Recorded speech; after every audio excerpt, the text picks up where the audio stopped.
Apa kabar semua, baik-baik ya? Gue happy banget bisa hadir lagi di tempat teman-teman semua di sini. Komunitas yang sangat luar biasa, yang gue sendiri proud of you guys. Selama ini kalian terus melayani generasi dan hadir buat generasi. Gue percaya banyak hal yang Tuhan akan lakuin dalam pelayanan teman-teman semua, baik di wadah ini maupun visi yang Tuhan kasih dalam hidup teman-teman semua. Waktu Andreas kasih tahu bahwa kita akan ngomongin tentang sonship atau hati anak, dan ini sangat penting buat kita semua karena kita percaya kita adalah anak-anak Tuhan, dan juga ada sesuatu yang harus disampaikan saat-saat ini tentang heart of disciple, dan ini juga sangat penting. Kita semua adalah murid-murid Kristus. Siapa di sini murid-murid Kristus? Coba tolong kasih tangannya. Di sini ada emoticon nggak sih? Ada kan ya?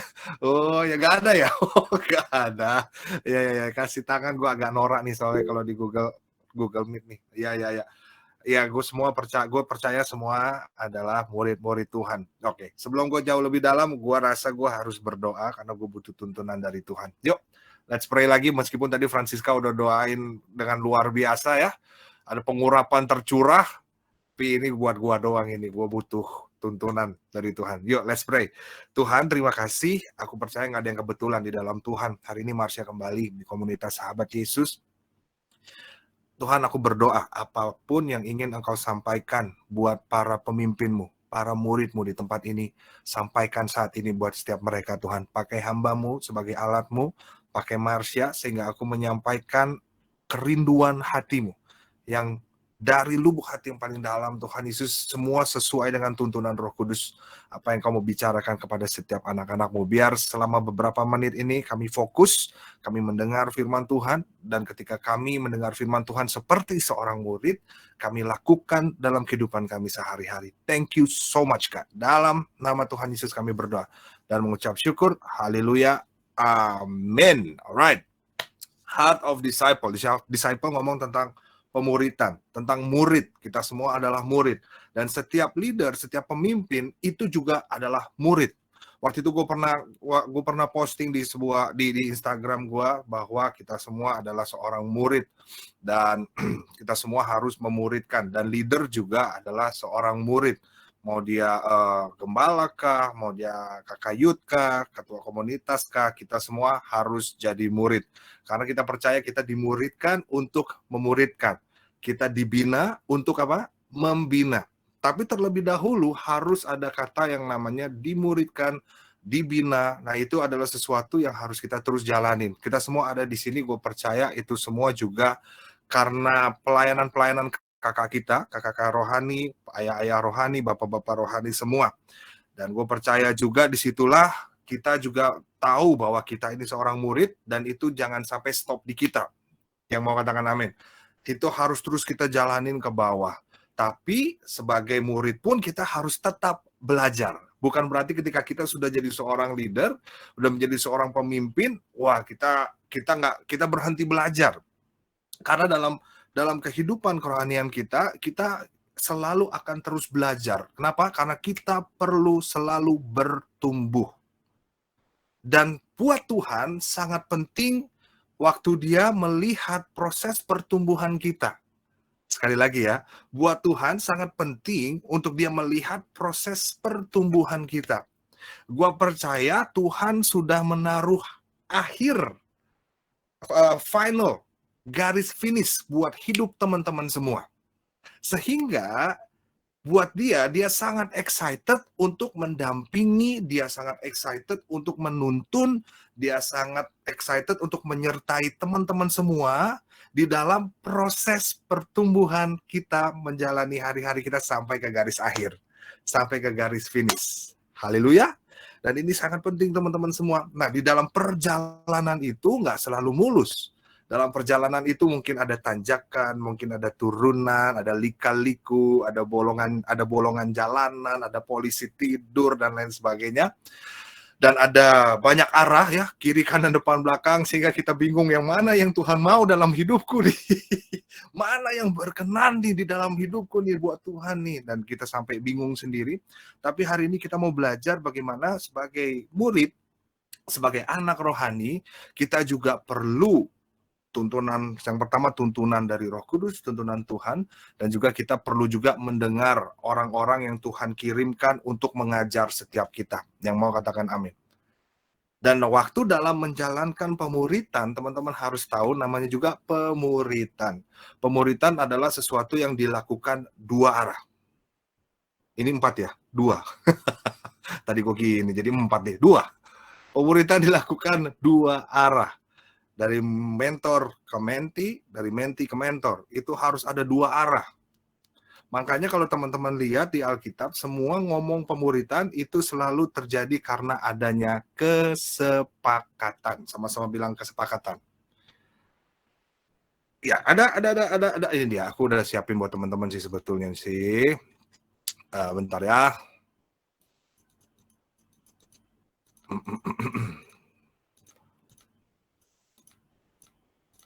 Mana dia?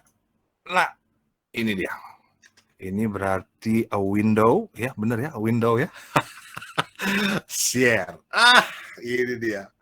Ada teman-teman? Ada nggak? Ada ya? Ada dong. Ya, pemuritan terjadi karena adanya kesepakatan. Kita lihat contohnya. Contohnya itu, tunggu. Contohnya itu ini dia. Matius 4 ayat 19 sampai 20. Yesus berkata kepada mereka, "Mari ikutlah aku dan kamu akan kujadikan penjala manusia."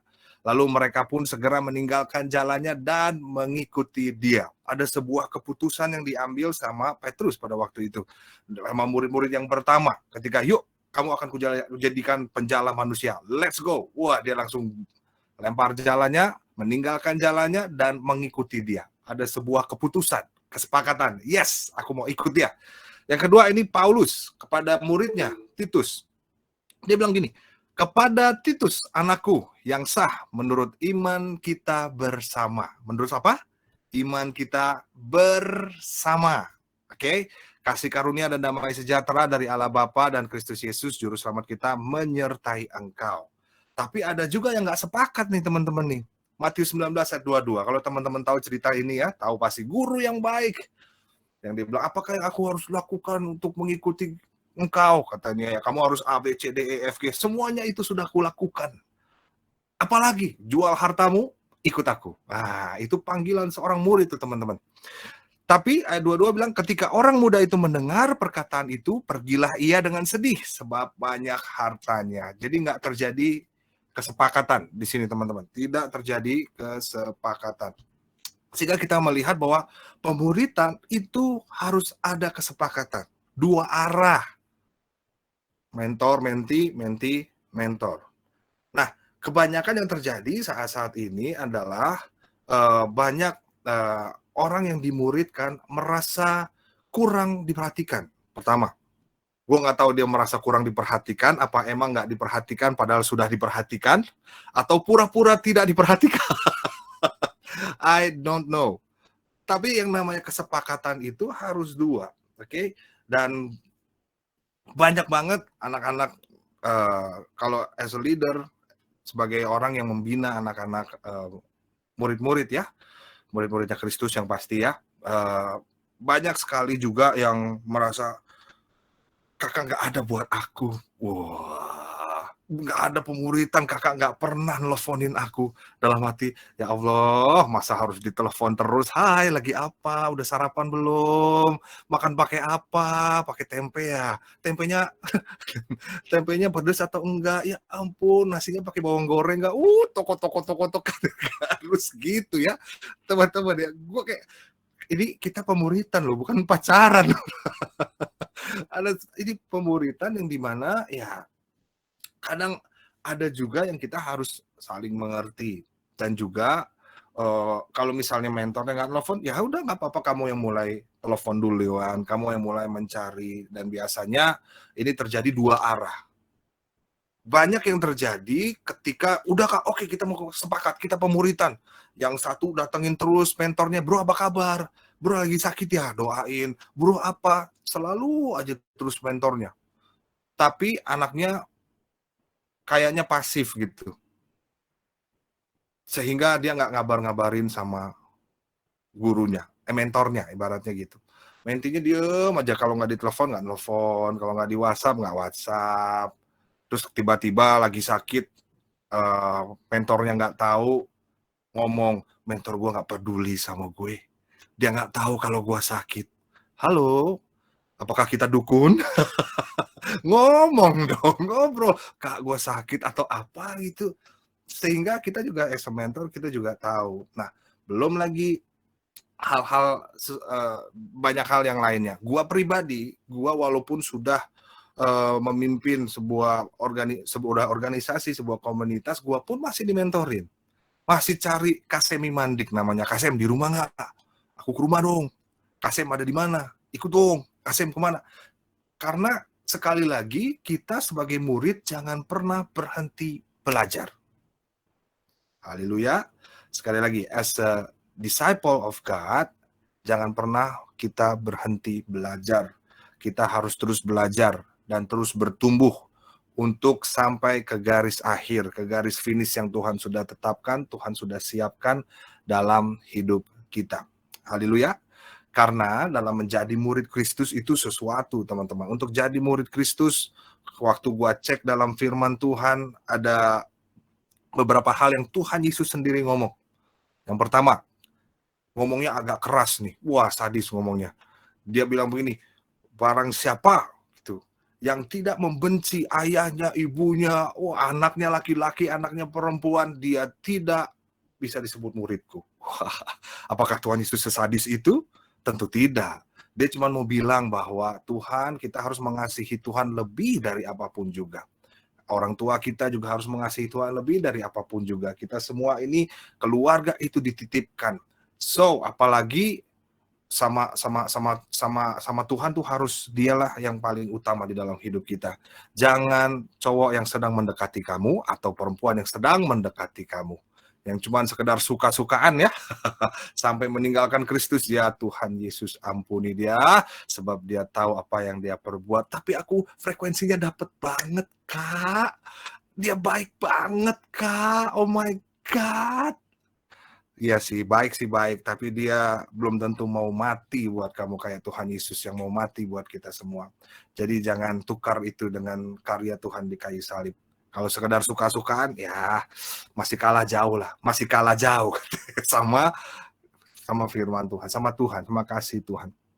So, aku rasa bagaimana kita menjadi murid Kristus itu sangat penting. Dan yang Tuhan Yesus ngomong yang pertama itu tadi, kita mengasihi Tuhan dengan segenap hati kita, akal budi, kekuatan, dan lain sebagainya. Yang kedua yang Tuhan bilang waktu ngomongin tentang murid adalah barang siapa tidak memikul salib, dia tidak layak disebut muridku. Nah, pikul salib ini sesuatu, teman-teman. Kalau kita sebagai believer, sebagai anak-anak Tuhan, ini adalah sesuatu yang mungkin nggak enak, tapi itulah orang Kristen. Kenapa? Karena standar kita berbeda dengan standar yang lain. Standar orang Kristen, standar murid itu beda dengan yang lain. Ada orang yang tidak dipromosiin di kantor gara-gara dia Kristen. It's okay. Haleluya.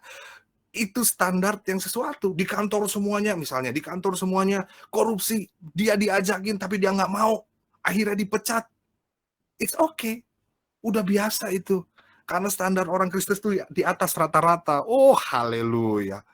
Murid-murid di sekolah semuanya pada nyontek, tapi lo nggak nyontek, dimusuhin sama teman-teman semua. It's okay. Standar kita beda, bos. Standar kita ada di atas nih, bos. Pikulah, memikul salib Tuhan. Salib yang harus kita pikul. Sinta pernah diajak syuting ke Thailand. Pas tahu bosnya kalau Sinta Kristen, nggak jadi syuting. Sadis nggak tuh?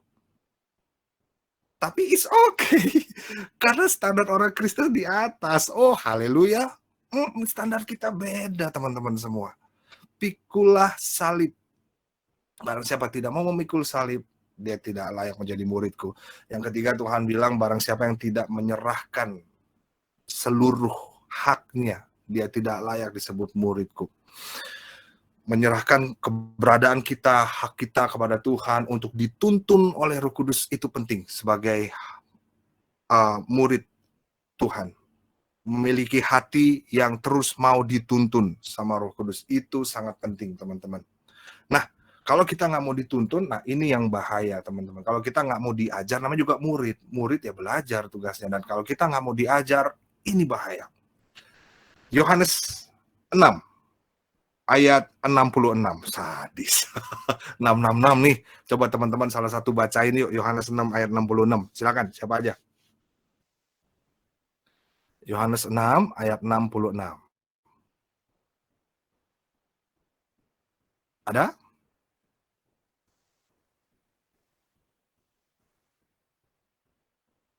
Murid-murid tuh. Yohanes 6 ayat 66. Ya. Mulai dari waktu itu banyak murid-muridnya mengundurkan diri dan tidak lagi mengikut dia. Sadis. Ternyata ada yang mundur dari pemuritan, teman-teman. Banyak murid-murid yang mundur. Gua berdoa di tempat ini tidak ada murid Kristus yang mundur dalam nama Tuhan Yesus Kristus. Haleluya. Di situ mereka mundur karena mereka bilang, gila nih perkataan keras banget. Gila nih, ya ampun, aduh nggak bisa nih, gue nggak terima nih. Karena pada hari-hari akhir banyak orang yang hanya mendengarkan apa yang pengen dia dengar saja. Jadi dia mencari guru-guru yang pengen dia dengar saja. Supaya aman. Tapi giliran ada teguran, namanya juga pemuritan ya, sekali lagi dua arah. Ketika ada teguran, gila keras banget. Siapa lo kak? Gak bisa gue diginiin. Gila gue. Mundur dari pelayanan. Di sini nggak ada, di sini nggak ada, di sini semua sahabat-sahabat Yesus ya. Ya. Sahabat Yesus nggak ada di sini komunitas. Oke. Yang ada kawanan siapalah yang ada di luar situ ya. Di sini nggak ada. Banyak orang yang mundur dari pelayanan, banyak orang yang mundur dari komsel, dari komunitas, dari pemuritan karena kepahitan sama mentornya. Tapi kepahitan bukan karena mentor yang ngaco ya, tapi karena ditegur sama mentornya dengan alasan dibalut dengan ini, dibalut dengan lo kok ngehakimin gue? Sadis. Kenapa kakak ngejudge gue? Tuhan aja nggak pernah ngejudge. Kenapa kakak ngejudge? Tapi Paulus keren loh, bilang apa Paulus tahu nggak? Dia bilang begini, kalau untuk orang-orang yang di luar ya, di luar sana yang nggak ngerti kebenaran, yang nggak tahu kebenaran, gue sih nggak peduli, dia bilang. Tapi kalau yang ada di dalam kebenaran ini, itulah yang harus dihakimi. Wah, sadis. Iya, si Paulus ngomong kayak gitu, sadis banget. Nah, waktu gue ngelihat ini, oh iya, ternyata orang-orang yang di dalam Tuhan memang harus ditegur. Ada teguran di dalam pemuritan. Kita sebagai anak mau ditegur, mau belajar. Yang mau katakan amin. Haleluya. Jangan sampai, wah perkataan ini keras. Saya keluar dari webinar ini saat ini. Wah, enggak. Tuhan justru bilang begini, barang siapa ku kasihi, ia ku tegur dan ku hajar. Bukan ajar loh. Tapi ada hak di situ. Hajar bahasa aslinya ya. Kayak gini teman-teman. Pak. Wah, sadis. Kayak begitu. Tak. Kenapa? Karena sayang teman-teman. Bukan karena jahat, tapi karena Tuhan sayang. Dan ini yang sangat penting. Nah, aku percaya kita harus belajar tentang ini. 1 Korintus 5 ayat 12. Tadi ayat yang aku maksud. Yuk, 1 Korintus 5 ayat 12. Teman-teman buka ya. 1 Korintus 5 ayat 12. Paulus bilang begini, sebab dengan wewenang apakah aku menghakimi mereka yang berada di luar jemaat, di luar Kristus, unbelievers? Bukankah kamu hanya menghakimi mereka yang berada mana? Di dalam jemaat. Wah, sadis. Jadi ternyata di dalam itu, waktu kita tahu kebenaran, buat Paulus, kamu harus kasih tahu kebenaran. Jangan kita kompromi lagi, jangan kita babysitterin orang lagi karena biar dia nggak sakit hati. Nggak, bukan itu. Ini soal kebenaran. Setiap anak itu kalau bapaknya mengasihi dia, kalau orang tuanya mengasihi dia ada hal-hal yang pasti akan dilarang. Pasti ada batasan. main pisau gitu. Ada di sini, oh nggak apa-apa, biar dia belajar main pisau, main, ini pistol nih. Gak ada teman-teman. Main di tengah jalan, main aja tengah jalannya. Kalau bisa nih nanti papa turunin di jalan tol, kamu main di tengah jalan aja ya. Nggak ada teman-teman. Orang tua yang sayang pasti akan memberikan batasan, teguran, larangan untuk anaknya. Dan itu untuk kebaikan kita. Karena kita udah tahu kebenaran. Sebagai hati anak, hati murid, yuk kita sama-sama tahu bahwa pasti dalam pemuritan kita butuh belajar. Dan waktu belajar itu pasti ada teguran teman-teman. Buka hatimu untuk menerima teguran dengan lemah lembut. Karena aku percaya teguran itu sebetulnya diberikan dalam hidupmu karena dia mengasihi kamu. Aku sering banget ditegur sama Kasemi, beberapa kali. Tapi karena kita tahu bahwa kita perlu hal-hal yang orang-orang yang menjaga kita, mendampingi kita supaya kita ada di track-nya. Dan kita tahu bahwa kita adalah murid, itu sebabnya kita terima dengan lemah lembut. Kita terima, dan kita jalani, kita hidupi dalam kehidupan kita sehari-hari. Yang mau katakan amin. Supaya apa? Kita nggak mundur jadi murid. Karena kalau sekedar jadi murid, gampang tadi. Mikul salib, cintai Tuhan, dan yang ketiga, tadi memberikan hak kita. Langsung kamu jadi murid. Yang sulit ini, tetap jadi murid. Jadi murid gampang, tapi tetap jadi murid ini loh, yang harus kita maintain. Itu sebabnya kita butuh heart of disciple, hati anak, supaya kita nggak mengundurkan diri sebagai murid Tuhan. Nggak mengundurkan diri sebagai anak rohani lah, nggak mengundurkan diri lah dari pelayanan, dari apapun juga. Kita perlu heart of disciple itu supaya kita tetap jadi murid. Dan yang menarik, Tuhan Yesus memberikan 3 hal supaya kita bisa tetap jadi murid dan punya hati seorang murid. Dan ini menarik teman-teman, dari semua Alkitab, Tuhan Yesus menjabarkan ini. Kalau teman-teman ini PPT-nya nggak ada, tapi aku mau kasih PPT-nya di tab-nya teman-teman masing-masing, di handphone-nya teman masing-masing ya.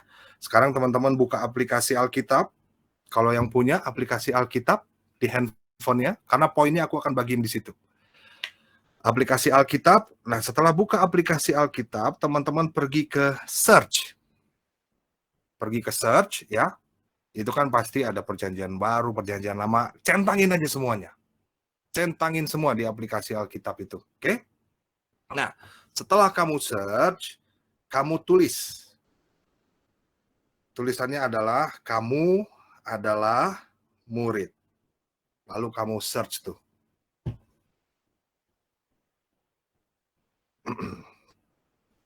Sudah? Keluar berapa poin? 3. Dari seluruh Alkitab. Tuhan bilang, kamu adalah murid, ada 3. Yuk kita sama-sama belajar tentang heart of disciple ini. Yang pertama, maka katanya, Yohanes 8 ayat 31 ya, ini poin-poinnya nih. Haleluya, terima kasih Tuhan. Maka katanya kepada orang-orang Yahudi yang percaya kepadanya, jikalau kamu tetap dalam firman-Ku, kamu benar-benar adalah murid-Ku. So, waktu kita tahu kita tetap dalam firman, then kamu adalah murid Kristus. Kamu tetap murid Kristus. Kamu punya hati seorang murid Kristus. Seorang murid Kristus adalah seseorang yang mau tinggal dalam firman. Karena dia perlu firman Tuhan dalam hidupnya. Menjadi fondasi hidupnya. Di dalam firman Tuhan bukan hanya happy-happy aja. Bukan hanya senang-senang aja. Tapi juga ada teguran di situ teman-teman. Ada satu hamba Tuhan bilang bahwa firman Tuhan itu bukan seperti Netflix yang kalau filmnya lo nggak suka, lo bisa skip. Kalau filmnya nggak suka, lo bisa next movie, next serial, apalah itu. Tapi firman Tuhan tuh harus kita renungkan semua porsinya untuk hidup kita. Yang mau katakan amin?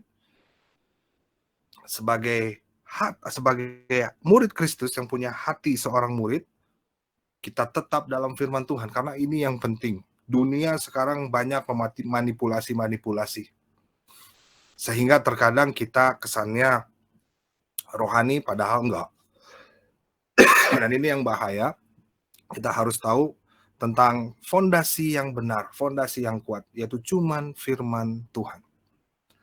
Dan gua rasa ya, akhir-akhir ini justru generasi kalian adalah generasi yang harus punya fondasi yang kuat dalam perenungan firman Tuhan.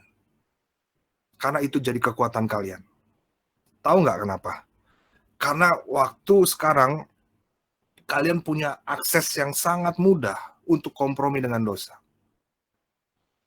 Aku akan kasih contoh. Zamanku dulu kalau aku dibully ya. Kalau aku dibully nih, belum ada social media.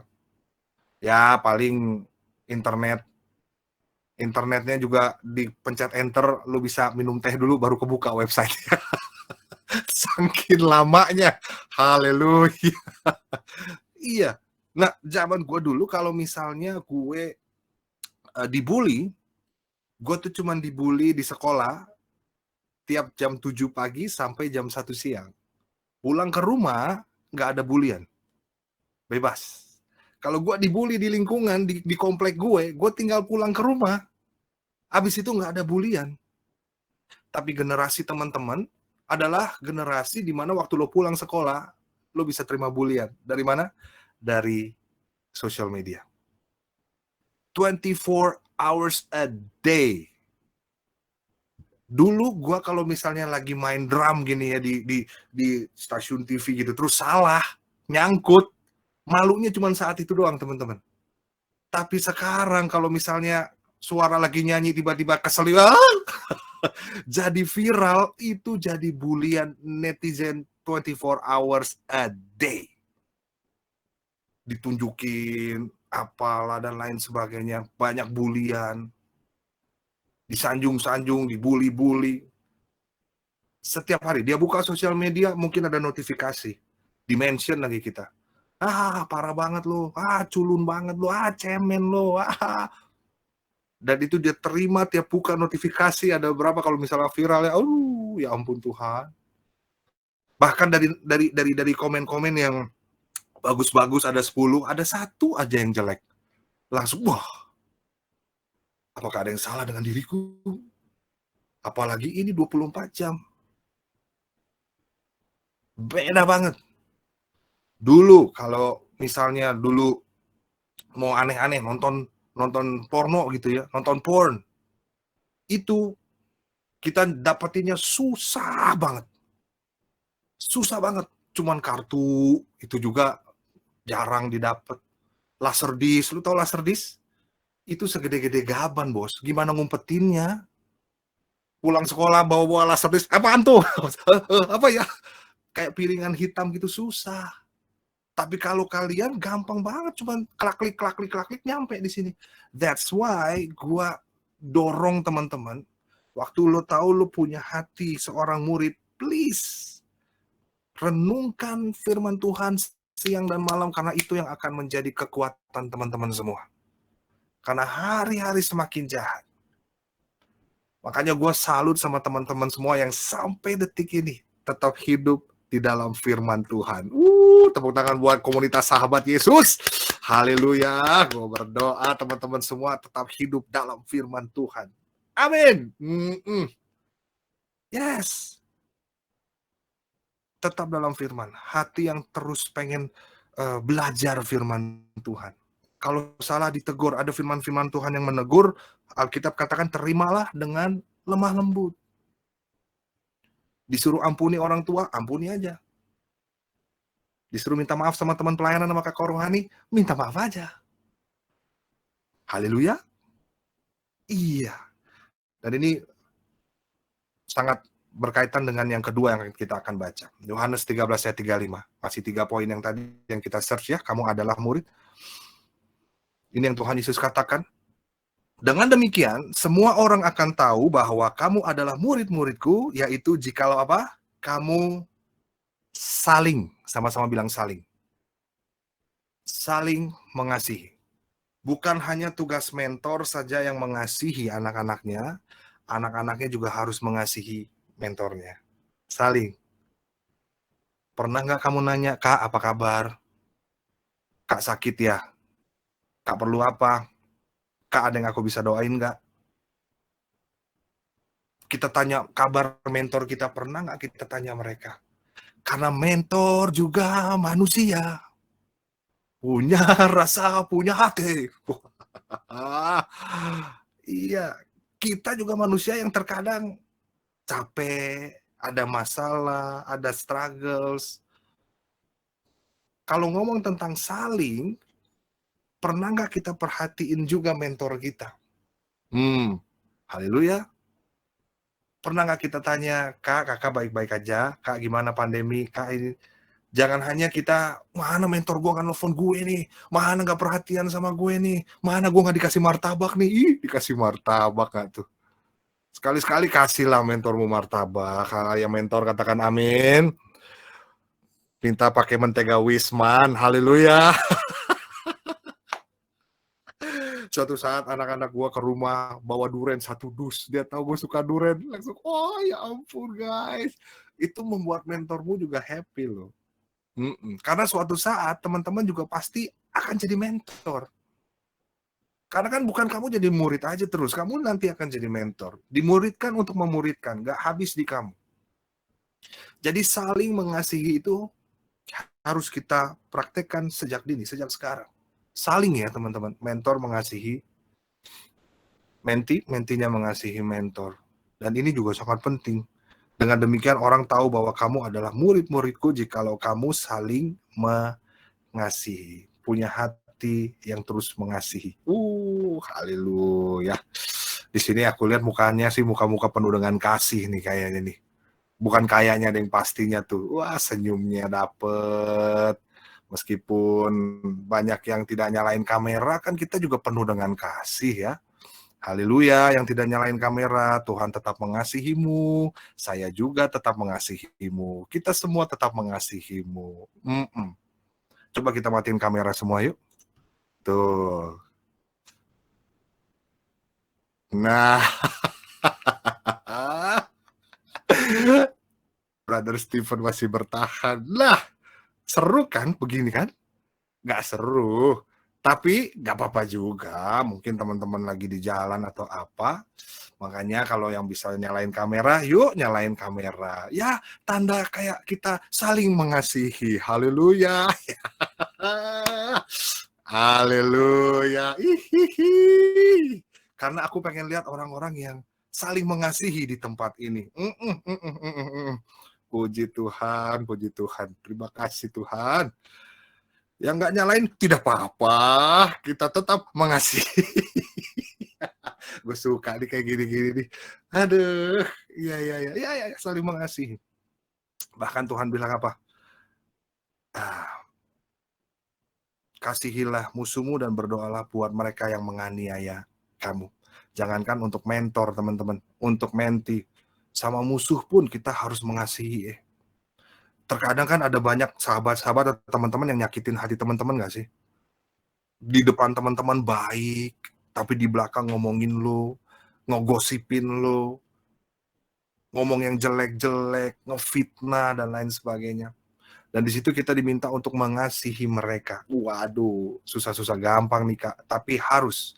Karena itu adalah hati seorang murid yang terus mengasihi. Hati seorang murid adalah hati yang mengasihi seperti gurunya.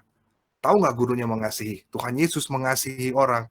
Itu seakan-akan orang itu tidak layak menerima kasihnya. Aduh, itulah kasih orang Kristen.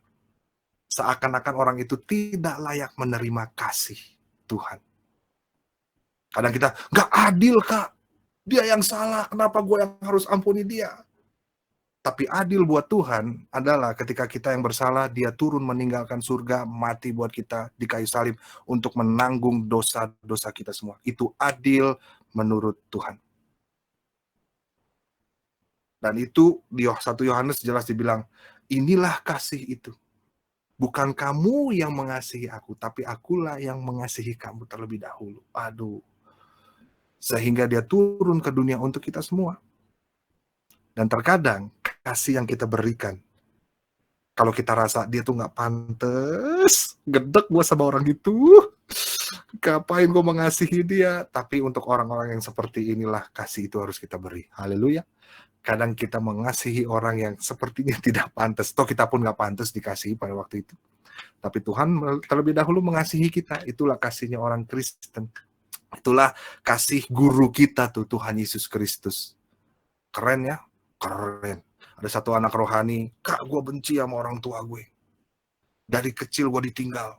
Gue hidup sama eyang gue, Kak. Gue benci kepahitan gue sama bokap nyokap. Akhirnya kita berdoa, dan ketika berdoa hadirat Tuhan tercurah. Wah, dia menangis. Angkat tangannya pertama pelan-pelan gini, tiba-tiba bahunya naik-naik gitu, teman-teman. Gitu. Langsung gua pelukan, sat. Wah, udah. Dia nangis. Wah, dia merasakan kasih Tuhan yang luar biasa. Di situ, Kak, apa yang aku harus lakuin ya, Kak? Gue bilang, lo harus ampuni orang tua lo. Lo harus maafin orang tua lo. Lo harus minta maaf sama mereka. Kenapa gue, Kak? Gue gak salah apa-apa. Kan gue yang ditinggal, Kak. Mereka yang gak peduli sama gue gak salah. Orang gue masih kecil kok, gue yang ditinggal. Tapi kasih Kristus kadang menyuruh kita untuk mengasihi orang-orang yang menyakiti kita. Dan awalnya di situ, ya itulah bro, Kristus sudah mengasihi kita terlebih dahulu.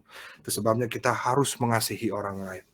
Baru di situ pertama kali dia WhatsApp mamanya, Ma, ini aku minta maaf untuk kesalahan. Wah, tiba-tiba mamanya jawab semua tuh, panjang banget. Aduh, aku minta maaf ya mama. Jadi, waduh, terjadi pemulihan. Singkat cerita, jadi baptis. Pas datang baptisan, mamanya datang. Gua kaget karena gue tahu ceritanya.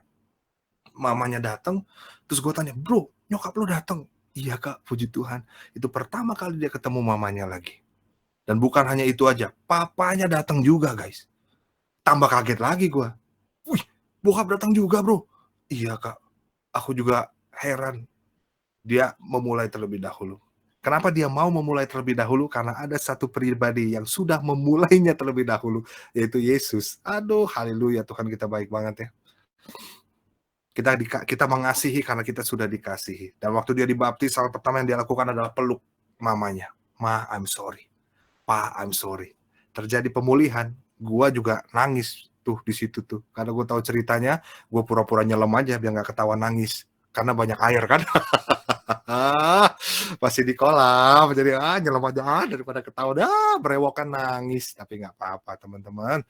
Akhirnya gue ngelihat pemulihan terjadi luar biasa ya. Meskipun papa mamanya nggak kembali menjadi satu karena papanya sudah meninggal, tapi seenggaknya ada pertobatan. Mamanya baru Januari dibaptis. Oh, tepuk tangan buat Tuhan kita yang luar biasa ya. Lewat anaknya. Kasih itu sesuatu yang sangat powerful. Itu yang bisa mengubahkan orang. Ketika kamu mengasihi seperti Kristus mengasihi, kamu adalah murid-murid Kristus. Punya hati yang mengasihi. Yang mau katakan amin? Amin. Terakhir, teman-teman senang kata terakhir ya. Yang lemah dikuatkan, yang ngantuk dicelikan, yang lapar langsung terbayang Indomie goreng. Pakai telur ya. Aduh, double lagi. Telurnya diceplok. Haleluya. Terakhir, Yohanes 15 ayat 8. Dalam hal inilah Bapakku dipermuliakan, yaitu jika kamu berbuah banyak. Dan dengan demikian kamu adalah murid-muridku. Artinya orang lain harus merasakan buah pelayanan yang sedang kamu jalankan. Karena yang merasakan buahnya adalah orang lain. Dan keluargamu juga harus merasakan buah yang sama dengan orang lain. Karena bukan di sini ya, di luar banyak. Di luar dia pelayanannya dahsyat, mama papanya cerita. Dia aktif nggak sih di sini, komunitas ini?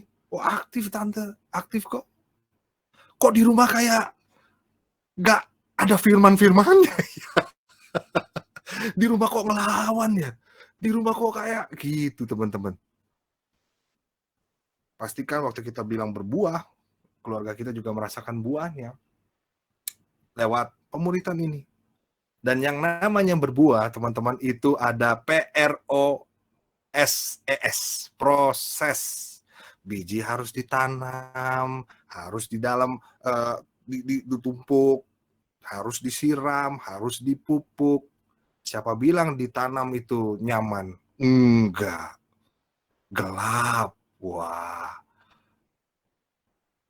Tapi waktu kita terus dipupuk, dikasih air, ada proses yang terjadi, maka itu akan bertumbuh. Kita akan terus bertumbuh, terus bertumbuh, terus bertumbuh. Dan setelah bertumbuh, baru menghasilkan buah.